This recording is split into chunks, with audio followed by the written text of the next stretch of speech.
안녕하세요. 지혜의 황혼입니다. 세월이 주는 깊은 깨달음, 함께 나누며 걸어가겠습니다. 내 집 현관 앞에서 비밀번호가 안 맞아 멈춰선 적은 처음이었습니다. 딸아, 근데 엄마한테 미리 말을 해줘야 하는 거 아니니? 조심스럽게 말했지만 돌아온 대답은 차가웠습니다. 엄마, 요즘 깜빡깜빡 하시잖아. 내가 챙겨주는 거예요. 고마워해야죠. 그날 밤 저는 잠을 이룰 수가 없었습니다. 여긴 분명 제 집인데 언제부터 제가 허락을 받아야 하는 사람이 된 걸까요? 오늘 주제가 마음에 드신다면 구독과 좋아요 눌러주세요. 여러분의 마음에 작은 위로가 되는 따뜻한 이야기로 찾아뵙겠습니다. 그날은 목요일이었습니다. 병원 검진을 마치고 오후 3시쯤 집에 도착했는데 현관 비밀번호가 열리지 않았습니다. 한 번, 두 번, 세 번. 제가 늘 쓰던 번호를 눌러도 빨간 불만 깜빡거렸습니다. 이상하네. 분명히 이 번호였는데 손이 떨리기 시작했습니다. 치매라는 단어가 머릿속을 스쳤습니다. 내가 정말 깜빡한 걸까? 내가 이제 그렇게 된 걸까? 급하게 딸에게 전화를 걸었습니다. 딸아, 엄마야. 집 비밀번호가 안 열려. 딸의 목소리는 태연했습니다. 아, 엄마. 제가 어제 바꿨어요. 엄마 요즘 자꾸 깜빡하시니까 제가 관리하는 게 나을 것 같아서요. 새 번호는 제 생일이에요. 잊지 마세요. 그 순간 뭐라 표현할 수 없는 감정이 밀려왔습니다. 고맙다는 말을 해야 할지, 서운하다는 말을 해야 할지, 아니면 화를 내야 할지 알 수 없었습니다. 그래도 미리 말을 해줬어야 하는 거 아니니? 제 목소리는 작고 떨렸습니다. 엄마, 깜짝 선물이라고 생각하세요. 제가 챙겨드리는 거잖아요. 왜 그래요? 딸의 목소리엔 짜증이 섞여 있었습니다. 저는 더 이상 말할 수가 없었습니다.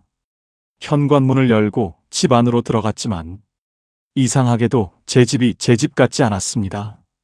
그날 저녁 거실 소파에 앉아 한참을 생각했습니다. 여긴 분명 내 집인데 언제부터 내가 허락을 받아야 하는 사람이 됐지?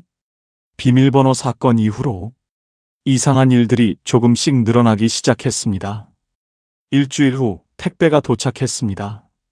제 이름이 아닌 딸 이름으로 온 큰 상자였습니다. 이게 뭐지? 전화를 걸었습니다.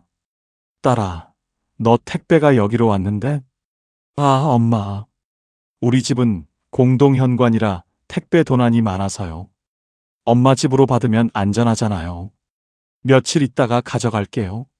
며칠이 지났습니다. 택배는 그대로였습니다. 그런데 또 택배가 왔습니다.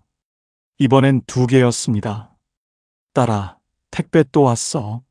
아, 엄마. 그냥 거기 좀 둬요. 이번 주말에 갈게요. 주말이 지나도 딸은 오지 않았습니다. 어느새 제 작은 방 한쪽 구석이 딸의 택배 상자로 쌓이기 시작했습니다. 옷, 신발, 화장품, 생활용품. 저는 그 상자들을 피해 다니며 살았습니다.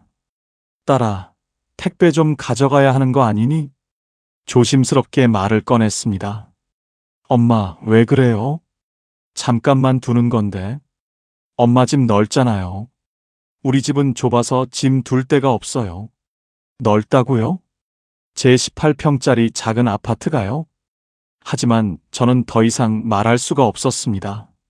석 달이 지나자 제 방 한쪽 벽면 전체가 딸의 짐으로 채워졌습니다. 그뿐만이 아니었습니다. 아들도 비슷했습니다. 엄마, 나 이사하는데 짐 좀 맡겨도 돼? 한두 달만 있다 가져갈게. 운동기구, 낚싯대, 골프채, 계절옷. 아들의 짐도 하나씩 쌓여갔습니다. 어느 날 문득 깨달았습니다. 내 집이 아이들 창고가 되어버렸구나.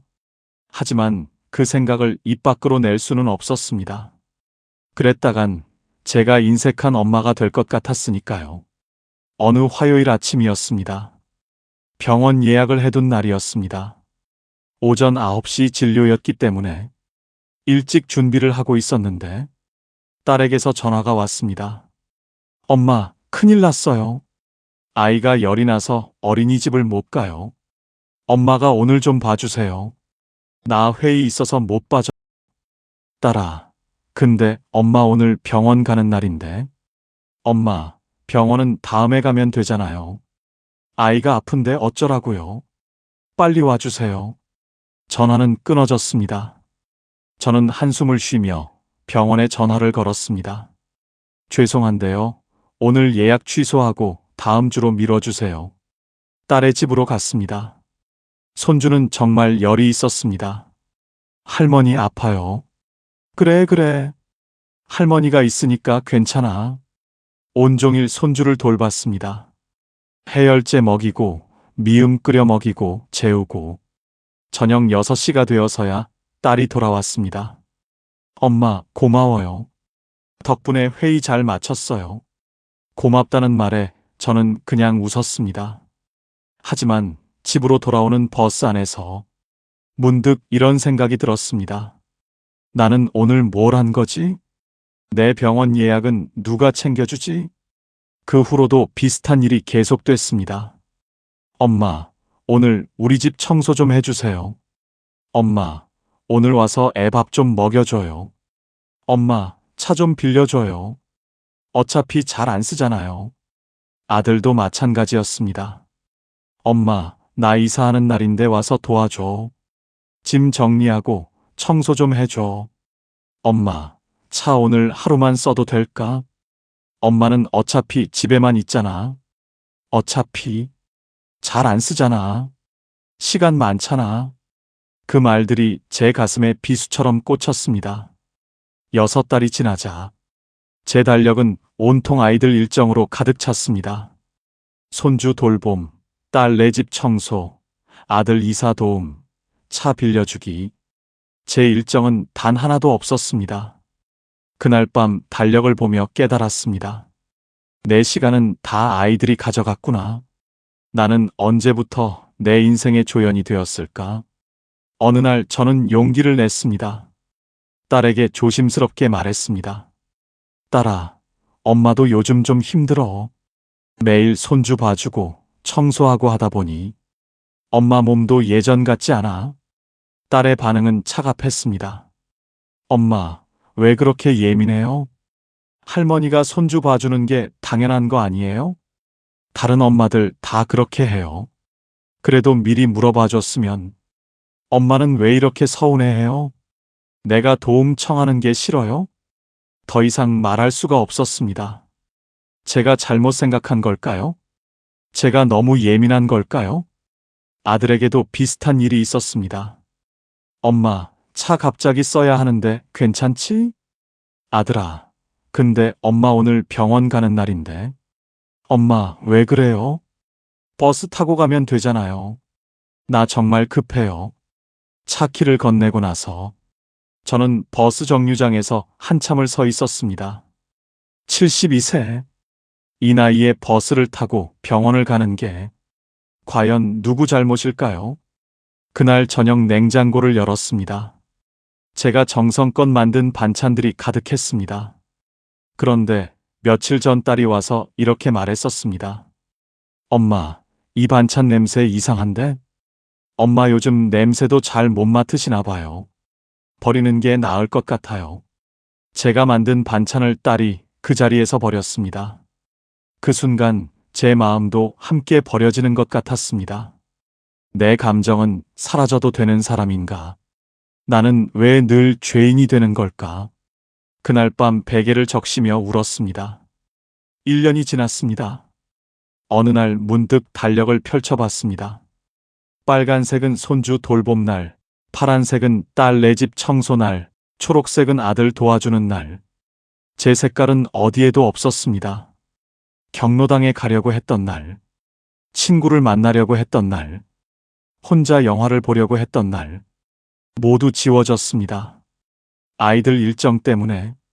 하버드 대학 심리학과 연구팀이 3년간 60세 이상 2,000명을 조사한 결과 타인의 일정에 완전히 종속된 사람은 자존감이 평균 60% 감소했다고 합니다.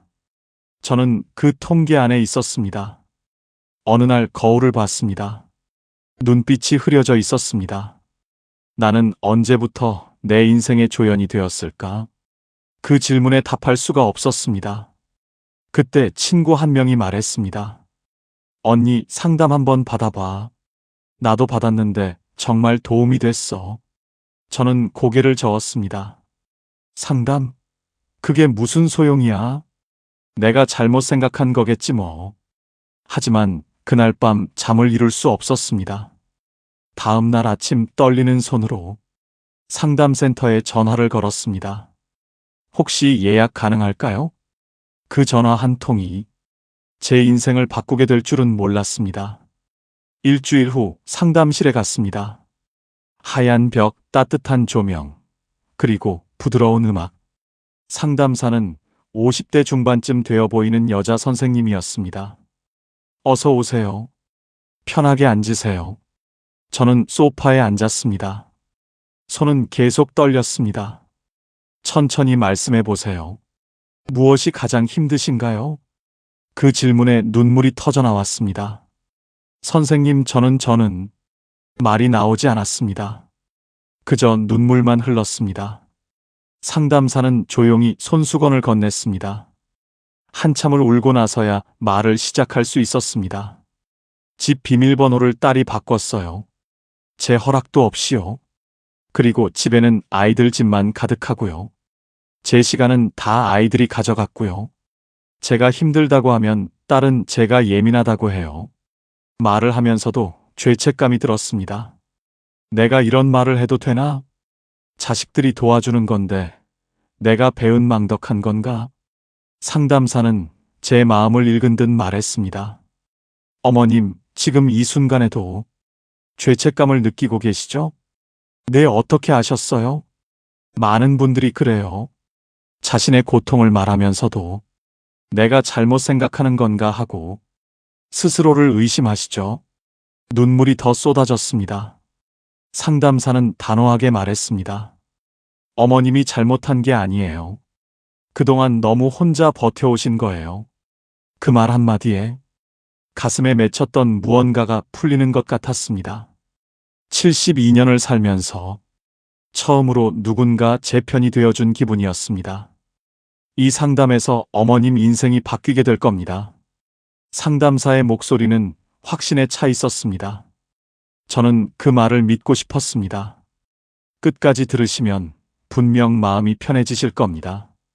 가장 중요한 깨달음은 지금부터 시작됩니다. 상담사는 노트를 펼쳤습니다. 어머님, 자녀에게 절대 내어주면 안 되는 게 4가지 있어요. 첫 번째는 결정권입니다. 결정권이요? 네. 어머님, 삶에 대한 결정을 누가 하고 있나요? 저는 잠시 생각했습니다. 비밀번호는 딸이 정했습니다. 휴대폰 요금제도 딸이 바꿨습니다. 그뿐이 아니었습니다. 작년 겨울, 택배 기사님이 벨을 눌렀을 때 딸이 제 옆에 있었습니다. 저는 인터폰을 들려고 했는데 딸이 가로챘습니다. 엄마는 말이 느리시니까 제가 할게요. 병원 정기검진 날짜도 마찬가지였습니다. 엄마, 다음 주 화요일로 예약했어요. 그날이 제일 좋대요. 제가 화요일에 경로당 가는 날이란 건 딸은 물어보지 않았습니다. 옷을 살 때도 그랬습니다. 제가 좋아하던 분홍색 블라우스를 집어들었는데 딸이 얼굴을 찡그렸습니다. 엄마 나이에 이런 색은 좀, 이 베이지색이 더 어울리세요. 그 순간 제 손에서 옷을 가져가 베이지색 옷을 제 손에 쥐어주었습니다. 저는 그냥 고개를 끄덕였습니다. 딸이 나를 위해서 하는 말이겠지. 상담사에게 그 이야기들을 했습니다. 딸이 대부분 해주는 것 같아요. 상담사의 표정이 굳었습니다. 어머님, 이걸 깨달은 분들 중 절반이 상담실에서 오열합니다. 왜요? 결정권을 잃으면 인생의 운전대를 잃는 겁니다. 어머님은 지금 조수석에 앉아 딸이 몰고 가는 차를 타고 계신 거예요. 가슴이 철렁했습니다. 미국 노년학회 연구 결과를 보면 자기 삶의 결정권을 잃은 노인은 우울증 발병률이 3배 이상 높아지고 치매 진행 속도도 2배 빨라진다고 합니다. 치매. 그 단어가 또 나왔습니다. 그럼 어떻게 해야 하나요? 작은 것부터 다시 찾아야 해요. 오늘 뭘 먹을지, 누구를 만날지, 어디를 갈지, 그 결정을 어머님이 하셔야 해요. 상담을 마치고 밖으로 나왔습니다. 거리를 걷다가 편의점이 보였습니다. 저는 망설이다가 안으로 들어갔습니다. 그리고 제가 먹고 싶은 걸 샀습니다. 딸이 건강에 안 좋다고 말리던 떡볶이를, 딸이 당이 너무 높다고 하던 탄산음료를 계산을 하고 나오는데 가슴이 두근거렸습니다. 작은 결정이었지만 왠지 제 인생을 되찾은 기분이었습니다. 이틀 후 다시 상담실을 찾았습니다. 두 번째는 시간권입니다. 상담사는 제 달력을 보며 말했습니다. 이 챕터는 시청자분들도 꼭 들으셔야 해요. 정말 중요한 이야기거든요. 상담사가 달력을 가리켰습니다. 어머님 시간은 어머님 것이에요. 그런데 지금 이 달력엔 어머님이 없어요. 저는 달력을 다시 봤습니다. 정말 제 일정은 하나도 없었습니다. 지난달 무릎이 아파서 병원 예약하셨다고요? 네, 근데 말씀해 보세요.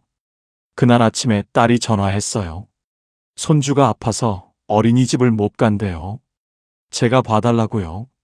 그래서요? 병원을 취소했어요. 상담사는 한숨을 쉬었습니다. 그 다음엔요? 다음 주로 다시 예약했는데 이번엔 아들이 이사하는 날이어서 또 미뤘어요. 결국 병원은 언제 가셨어요? 3달 후에요. 무릎이 너무 아파서 못 걷겠더라고요. 상담사의 눈빛이 단호해졌습니다. 어머님, 친구분과 약속 잡으신 적 있으세요? 지난달에 경로당 친구랑 영화 보기로 했어요. 보셨어요? 아니요. 딸이 그날 애 유치원이 조퇴래요. 할머니가 데리러 가야 한대요. 거절하셨어요? 못했어요. 딸이 그날은 안 되라고 하는데 제가 어떻게 친구 만나러 가요? 상담사는 책상을 가볍게 두드렸습니다. 어머님, 아드님은요? 아들도 비슷해요.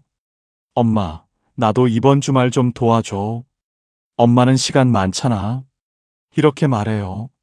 시간이 많다. 상담사가 그 말을 되풀이했습니다. 어머님 시간을 공유제처럼 취급하는 거네요. 공유제요? 네. 누구나 쓸 수 있는 공공재산처럼 어머님 시간을 대하는 거예요. 가슴이 답답했습니다. 영국 글래스고 대학 연구팀이 5년간 700명의 노인을 추적 조사했어요. 자기 시간을 스스로 관리하는 노인은 수명이 평균 4년 더 길었다고 합니다. 4년. 그 숫자가 무겁게 다가왔습니다. 어머님 시간은 남는 시간이 아닙니다. 어머님 인생에 남은 황금이에요. 그 말에 눈물이 났습니다. 제 시간이 황금이라고 누가 말해준 적이 있었나요? 시간을 되찾으려면 어떻게 해야 하나요? 거절하는 연습을 하세요. 이번엔 힘들다. 다른 방법을 찾아보렴. 이 한마디면 충분합니다. 하지만 그게 말처럼 쉬울까요? 상담사는 제 손을 잡았습니다. 처음엔 어려워요. 하지만 한 번만 해보세요. 세상이 달라질 겁니다. 사흘 후 3번째 상담이었습니다. 3번째는 감정권입니다. 감정권이요? 네. 어머님 감정을 표현할 권리요. 서운하면 서운하다고, 힘들면 힘들다고 말할 권리. 상담사가 말을 이었습니다. 어머님, 이 이야기는 많은 분들의 삶을 바꿔놓았습니다. 저는 귀를 기울였습니다. 지난주에 딸한테 서운하다고 말한 적이 있어요. 뭐라고 하셨어요? 손주를 자꾸 맡기니까 힘들다고요. 딸의 반응은요? 엄마는 왜 이렇게 예민해? 그 말을 되풀이하는 순간 가슴이 아팠습니다. 그 다음엔요? 다른 집 엄마들은 다 해주던데 엄마만 유난이야. 그래서 어머님은요? 더 이상 말할 수가 없었어요. 제가 잘못 생각한 건가 싶었어요. 상담사의 표정이 단호해졌습니다. 어머님, 그건 감정 무시예요. 감정 무시요? 네. 자녀가 어머님 감정을 무시하면 어머님은 점점 감정을 숨기게 돼요. 그러다 보면 어머님은 감정이 없는 사람이 되죠. 더 생각해보니 그랬습니다. 작년 가을, 딸네 집에 갔을 때였습니다. 손주가 울고 있었습니다. 딸아, 애가 왜 우니? 모르겠어요. 계속 보채요. 저는 손주를 달래려고 했는데 딸이 날카롭게 말했습니다. 엄마, 말투 좀 바꿔요. 엄마가 그렇게 말하면 애가 더 불안해해요. 그 순간 숨이 막혔습니다. 제 말투가 문제라고요? 제 존재 자체가 문제라는 건가요? 아들도 비슷했습니다. 며칠 전 아들에게 서운함을 말했습니다. 아들아, 엄마도 요즘 힘들어. 엄마, 요즘 왜 이렇게 예민해졌어? 갱년기 온 거 아니야? 갱년기는 20년 전에 지났습니다. 하지만 아들은 제 감정을 갱년기 탓으로 돌렸습니다. 어머님, 감정을 표현하지 못하는 이유가 뭐예요? 상담사가 물었습니다. 내가 말하면 애들한테 부담 줄까 봐요. 부담이요? 네. 애들도 바쁜데 엄마가 힘들다고 하면 또 신경 써야 하잖아요. 상담사는 잠시 침묵하다가 말했습니다. 서울대학교 심리학과 연구에 따르면 감정을 지속적으로 억압하는 노인은 치매 발병률이 2.3배 높다고 합니다. 또 치매였습니다. 감정을 삼키는 건 서서히 나를 지우는 겁니다. 그 말이 가슴을 찔렀습니다. 어떻게 하면 감정권을 되찾을 수 있나요? 간단해요. 감정을 말하세요. 나는 지금 서운해. 나는 지금 힘들어. 이 한마디면 됩니다. 하지만 정말 간단할까요? 70년을 참고 살아온 제게 감정을 표현하라니. 상담사는 제 손을 잡았습니다. 어머님도 감정이 있어요. 그 감정을 표현할 자격이 있어요. 그날 밤 집에 돌아와 거울 앞에 섰습니다. 작은 목소리로 말해봤습니다. 나는 지금 서운해. 목소리가 떨렸습니다. 다시 한번 말했습니다. 나는 지금 힘들어. 눈물이 흘러내렸습니다. 처음으로 제 감정을 인정하는 순간이었습니다. 정말 놀라운 변화는 이제부터입니다. 마지막 상담 날이었습니다. 네 번째, 가장 중요한 건 노후 안전권입니다. 상담사의 표정이 그 어느 때보다 진지했습니다. 상담사는 서류철을 꺼냈습니다. 이 이야기를 듣고 돌아가신 많은 분들이 그동안 내가 얼마나 위험했는지 이제 알겠다고 말씀하셨어요. 서류철 안에는 실제 사례들이 담겨 있었습니다. 어머님 집, 돈, 연금, 보험. 이건 어머님 생명줄이에요. 절대 넘기면 안 됩니다. 저는 가슴이 철렁했습니다. 작년에 딸이 이렇게 말했었습니다. 엄마, 우리 전세 만기인데 보증금이 좀 부족해요. 2천만 원만 도와주실 수 있어요? 저는 예금을 깨서 도와줬습니다. 곧 갚을게요, 엄마. 하지만 1년이 지난 지금 딸은 돈 이야기를 꺼내지 않습니다. 그뿐이 아니었습니다. 몇 달 전 딸이 제 통장에서 자동이체를 연결했습니다. 엄마, 손주한테 용돈 주는 거 손주 학원비를 엄마 통장으로 연결해도 될까요? 어차피 엄마가 손주 용돈 주는 거 그냥 학원비 이체가 편할 것 같아서요. 제 통장은 관리가 복잡하거든요. 저는 그냥 고개를 끄덕였습니다. 그 후로 매달 15만 원이 제 통장에서 빠져나갑니다. 얼마 전 아들이 말했습니다. 엄마, 나 회사 복지가 안 좋아서 가족 피부양자 등록해야 돼. 엄마를 내 보험에 넣으면 보험료가 줄어. 처음엔 별 문제 아니라고 생각했습니다. 그런데 나중에 알고 보니 제게 필요한 몇 가지 진료가 보장 제한을 받게 될 수도 있다는 걸 알게 됐습니다. 제가 말했습니다. 아들아, 이건 엄마한테 좀 불리한 것 같은데. 아들은 이렇게 말했습니다. 엄마는 병원 자주 안 가잖아. 이 정도는 협조해줘야지. 그 말이 너무 서운했습니다. 내 건강 문제까지 가족 재정의 일부로 계산되는 걸까? 상담사에게 그 이야기를 했습니다. 어머님, 계약서는 쓰셨나요? 아니요, 가족인데 계약서까지.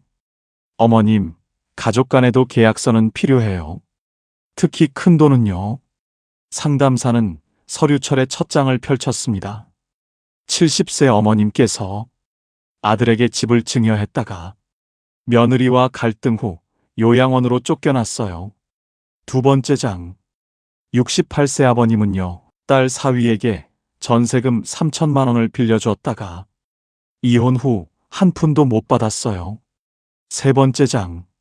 75세 할머니. 연금을 해약해 손주 학원비를 대줬다가 본인 병원비가 없어 치료를 포기했어요. 읽으면서 온몸에 소름이 돋았습니다. OECD 자료에 따르면 노후 자산을 자녀에게 내준 노인 중 60%가 경제적 어려움을 겪는다고 합니다. 60%? 반 이상이라는 뜻이었습니다. 상담사는 단호하게 말했습니다. 집과 돈을 내어준 순간 자녀는 어머님을 보호자가 아니라 자원으로 보게 됩니다. 그 말이 머리를 강타했습니다. 그럼 저는 어떻게 해야 하나요? 지금부터라도 선을 그으세요. 집, 돈, 연금은 어머님 거예요. 자녀가 필요하다고 해도 어머님 노후가 먼저입니다. 상담사는 마지막으로 이렇게 말했습니다. 어머님, 자녀를 사랑하는 건 좋아요. 하지만 어머님 인생을 희생하는 건 사랑이 아니에요. 올바른 경계를 지키는 게 진짜 사랑입니다. 그 말이 가슴 깊이 박혔습니다. 상담을 마치고 집으로 돌아왔습니다. 거울을 봤습니다. 눈빛이 조금 살아난 것 같았습니다. 이제 그만. 내 인생을 내가 지켜야지. 작은 목소리로 혼잣말을 했습니다. 주먹을 꽉 쥐었습니다. 이제 바꿀 시간입니다. 상담 후 일주일이 지났습니다. 드디어 용기를 냈습니다. 딸에게 전화를 걸었습니다. 딸아, 엄마야. 왜요, 엄마? 떨리는 목소리로 말했습니다. 집 비밀번호 말이야. 엄마가 다시 바꾸려고 해. 전화 너머로 잠시 침묵이 흘렀습니다. 왜요? 제가 관리해주는 게 편하잖아요. 그래도 엄마 집이니까. 엄마가 관리하고 싶어. 엄마, 요즘 깜빡깜빡 하시잖아요. 그 말에 예전 같았으면 물러섰을 겁니다. 하지만 이번엔 달랐습니다. 깜빡해도 괜찮아. 엄마가 관리할게. 들어올 일 있으면 미리 말해줘. 엄마, 왜 그래요? 딸의 목소리에 서운함이 묻어났습니다. 하지만 저는 흔들리지 않았습니다. 딸아, 엄마가 아직 혼자 할 수 있어. 엄마를 믿어줘. 전화를 끊고 나서 손이 계속 떨렸습니다. 하지만 가슴은 시원했습니다. 이틀 후 비밀번호를 바꿨습니다. 제가 원하는 번호로. 그리고 딸에게 문자를 보냈습니다. 비밀번호 바꿨어. 올 일 있으면 미리 연락해줘. 딸은 읽고도 답장하지 않았습니다. 하지만 괜찮았습니다. 제 집의 주인이 된 기분이었으니까요. 일주일 후 딸에게서 전화가 왔습니다. 엄마, 내일 아이 봐줄 수 있어요? 예전 같았으면 그냥 그래 했을 겁니다. 하지만 이번엔 달랐습니다. 딸아, 엄마 내일 경로당 프로그램 있어. 엄마, 그건 다음에 가면 되잖아요. 심호흡을 하고 말했습니다. 딸아, 이번엔 힘들어. 다른 방법 찾아보렴. 엄마가 안 봐주면 저는 어떡해요? 아빠한테 부탁하거나 시터 선생님을 알아봐. 엄마, 왜 이래요? 할머니가 손주 봐주는 게 당연한 거 아니에요? 그 말에 가슴이 아팠습니다. 하지만 상담사의 말이 떠올랐습니다. 한 번만 해보세요. 세상이 달라질 겁니다. 딸아, 엄마도 엄마 인생이 있어. 손주는 사랑하지만 엄마 시간도 소중해. 딸은 아무 말 없이 전화를 끊었습니다. 저는 한참을 앉아 있었습니다. 내가 너무 한 걸까? 딸이 서운해하는 건 아닐까? 하지만 다음 날 아침, 딸에게서 문자가 왔습니다. 엄마, 아빠한테 부탁했어요. 경로당 잘 다녀오세요. 그 문자를 보며 눈물이 났습니다. 기쁜 눈물이었습니다. 석 달이 지났습니다. 어느 일요일 딸네 집에 갔습니다. 식사를 하다가 딸이 말했습니다. 엄마, 이번 주 화요일에 청소 좀 와줘요. 예전 같았으면 그래라고 했을 겁니다. 하지만 이번엔 제 감정을 말했습니다. 딸아, 솔직히 말하면 엄마는 그 말 들을 때 좀 서운해. 왜요? 엄마가 가정부처럼 느껴져서. 딸의 얼굴이 굳었습니다. 엄마, 제가 그런 의도는. 엄마도 알아. 내가 나쁜 의도는 아니라는 거. 근데 엄마 마음은 그래. 잠시 침묵이 흘렀습니다. 그러다 딸이 말했습니다. 엄마, 미안해요. 엄마 마음을 생각 못했어요. 그 한마디에 눈물이 핑 돌았습니다. 딸아, 엄마가 도와주고 싶긴 해. 근데 미리 물어봐 줬으면 좋겠어. 엄마, 이번 주 시간 돼? 이렇게. 딸이 고개를 끄덕였습니다. 알겠어요, 엄마. 앞으로는 꼭 물어볼게요. 그날 이후 딸이 변하기 시작했습니다. 엄마, 다음 주 화요일에 시간 되세요? 엄마, 불편하시면 말씀해 주세요. 엄마, 이거 드셔도 될까요? 작은 변화들이었지만 제게는 큰 의미였습니다. 6달이 지났습니다. 딸이 또 전화를 했습니다.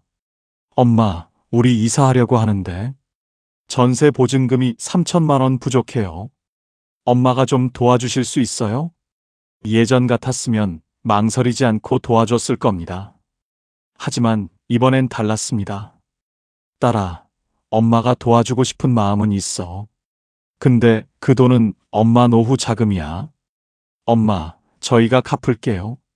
작년에 빌려준 2천만 원은 아직 못 받았잖아. 그건 아직 여유가 없어서. 저는 단호하게 말했습니다. 딸아, 엄마도 노후 준비가 필요해. 은행에서 대출 알아보렴. 엄마, 제 말은 안 믿어요? 믿어. 근데 엄마 인생도 지켜야 해. 딸은 서운한 목소리로 전화를 끊었습니다. 저는 한숨을 쉬었습니다. 내가 너무 한 걸까? 하지만 상담사의 말이 떠올랐습니다. 노후 안전권은 절대 넘기면 안 됩니다. 일주일 후 딸에게서 전화가 왔습니다. 엄마, 은행 대출 받았어요. 그래? 다행이다. 엄마, 사실 서운했어요. 근데 곰곰이 생각해보니 엄마 말이 맞는 것 같아요. 그 말에 가슴이 뭉클했습니다. 딸아, 엄마가 너 안 도와주는 게 아니야. 다만 엄마도 지켜야 할 게 있어. 알아요, 엄마. 이제 알겠어요. 1년이 지났습니다. 이제 제 달력은 제 것이 되었습니다. 빨간색은 경로당 프로그램, 파란색은 친구와의 약속, 초록색은 혼자만의 시간. 아이들 일정도 있지만 이제는 제가 선택한 일정입니다. 어느 화요일 오후 카페에 앉아 책을 읽고 있었습니다. 그때 옆 테이블 할머니가 말을 걸었습니다. 혼자 오셨어요? 네, 저 혼자 시간 보내는 거 좋아해요. 부럽네요. 저는 늘 손주 돌보느라 바빠서요. 저는 미소 지었습니다. 손주도 사랑하지만 제 시간도 사랑해야죠. 그 할머니는 부러운 눈으로 저를 봤습니다. 집으로 돌아오는 길, 거울을 봤습니다. 눈빛이 살아 있었습니다. 자세가 펴져 있었습니다. 표정에 힘이 있었습니다. 이제 내 인생을 내가 사는구나. 작은 목소리로 중얼거렸습니다. 그리고 웃었습니다. 이 방법을 모르면 평생 후회하실 거예요. 어느 토요일 저녁, 딸이 손주를 데리고 찾아왔습니다. 엄마, 오늘 저녁 같이 먹어요. 식사를 하다가 딸이 말했습니다. 엄마, 요즘 엄마 표정이 정말 밝아졌어요. 그래? 네. 예전엔 늘 피곤해 보이셨는데, 요즘은 힘이 있어 보여요. 딸이 제 손을 잡았습니다. 엄마, 사실 처음엔 서운했어요. 엄마가 갑자기 달라지니까. 저는 딸의 손을 꼭 잡았습니다. 근데 이제 알겠어요. 엄마가 행복해야 저도 행복하다는 걸요. 눈물이 핑 돌았습니다. 엄마가 당당하니까 저도 엄마를 더 존중하게 돼요. 미안해요, 엄마. 그동안 몰라서. 딸도 눈물을 글썽였습니다. 괜찮아. 이제 우리 관계가 더 건강해진 거야. 그날 밤 딸이 이렇게 말했습니다. 엄마, 다음 주 수요일에 시간 되세요? 같이 영화 보러 가요. 제가 표 살게요. 좋지. 딸과 엄마가 아닌 두 명의 어른으로 만나는 기분이었습니다. 여러분, 제가 상담을 통해 배운 것을 정리해 드릴게요. 자녀에게 절대 내어주면 안 되는 4가지. 첫째, 결정권. 내 삶의 결정은 내가 합니다. 비밀번호, 휴대폰, 병원 예약. 작은 것부터 내가 정합니다. 둘째, 시간권. 내 시간은 내 것입니다. 자녀를 돕되 내 시간을 희생하지 않습니다. 거절할 수 있어야 합니다. 셋째, 감정권. 내 감정을 표현할 권리가 있습니다. 서운하면 서운하다고 말합니다. 힘들면 힘들다고 말합니다. 넷째, 노후 안전권. 내 집, 내 돈, 내 연금은 내 생명줄입니다. 자녀를 사랑하되 내 노후를 지킵니다. 이 4가지를 지키는 것, 그것이 나를 지키는 것이고 결국 자녀와의 관계도 지키는 것입니다. 오늘 이야기가 여러분의 마음에 작은 위로가 되었기를 바랍니다. 혹시 여러분도 어느 순간 선이 넘어간 것을 느끼신 적 있나요? 집 비밀번호를 자녀가 관리하고 있나요? 내 시간이 전부 자녀 일정으로 채워져 있나요? 내 감정을 표현하지 못하고 참고 계신가요? 자녀를 위해 노후 자금을 내어주셨나요? 지금이라도 늦지 않았습니다. 선을 다시 세우세요. 그것이 자녀를 사랑하는 진짜 방법입니다. 독일 철학자 쇼펜하우어는 이렇게 말했습니다. 경계를 잃은 사랑은 사랑이 아니라 희생이고, 희생은 결국 관계를 파괴한다. 여러분의 남은 인생은 누구의 것도 아닙니다. 오직 여러분의 것입니다. 당당하게 사세요. 존중받으며 사세요. 행복하게 사세요. 여러분도 새로운 시작을 할 수 있습니다. 나이는 숫자일 뿐, 진짜 인생은 지금부터입니다. 어떤 생각이 드셨는지 댓글로 나눠주세요. 구독과 좋아요로 함께 해주시고 오늘도 행복한 하루 되세요. 지혜의 황혼이었습니다.